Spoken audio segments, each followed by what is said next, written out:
പ്രിയപ്പെട്ടവരെ, ഫാരിസാണ് എസ ഹോംസിൽ നിന്ന്. ഇന്ന് ഞാൻ വന്നിട്ടുള്ളത്, നമുക്കറിയാം നല്ല രീതിയിലുള്ള മഴയാണ് കേരളത്തിലുടനീളം പെയ്തുകൊണ്ടിരിക്കുന്നത്. പല സ്ഥലങ്ങളിലും വെള്ളക്കെട്ടായിട്ടുണ്ട്. അതുപോലെ തന്നെ വർക്കുകളൊന്നും നടക്കാൻ പറ്റാത്തൊരു സിറ്റുവേഷനാണ് ഇപ്പോൾ ഉള്ളത്. അപ്പോൾ അതുകൊണ്ട് തന്നെ നമ്മുടെ എല്ലാ പ്രൊജക്റ്റുകളും ഈ ഒരു മഴ കുറയുന്നവരെ നിർത്തിവെച്ചിരിക്കുകയാണ്. അപ്പോൾ നമ്മുടേതായിട്ടുള്ള ഓരോ ക്ലയൻസിനും ഓരോരോ ഗ്രൂപ്പ് ഉണ്ട്. അതിൽ നിങ്ങൾക്ക് ഈ ഒരു അപ്ഡേഷൻ വന്നിട്ടുണ്ടാവും. എന്നാൽ കൂടി പൊതുവായിട്ട് ഞാൻ പറയുന്നത് മാത്രം. അതുപോലെ യാത്ര ചെയ്യുന്നവരൊക്കെ നല്ല രീതിയിൽ ശ്രദ്ധിച്ച് മാത്രം, അതുപോലെ തന്നെ ദൂരയാത്രയൊക്കെ മാക്സിമം ഒഴിവാക്കാൻ നോക്കുക. പിന്നെ എല്ലാവരും മഴക്കാലത്ത് ഒരുപാട് പുഴകളും അതുപോലെ ഡാമുകളൊക്കെ കാണാൻ വേണ്ടിയിട്ട് ഇറങ്ങാറുണ്ട്. അത്തരം കാര്യങ്ങളൊക്കെ ഒരു പരിധി വരെ കുറക്കാന്നുണ്ടെങ്കിൽ നമുക്ക് ഒരുപാട് ആക്സിഡൻറ്റുകൾ കുറക്കാൻ വേണ്ടി പറ്റും.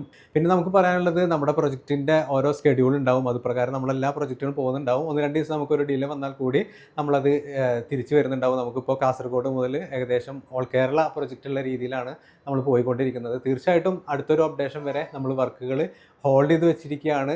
നമ്മൾ വളരെ സ്മൂത്തായിട്ട് തന്നെ നല്ല സേഫ്റ്റിയോട് കൂടി വർക്കുകൾ മുന്നോട്ട് പോകുന്നുണ്ടാവും. Thank you for watching.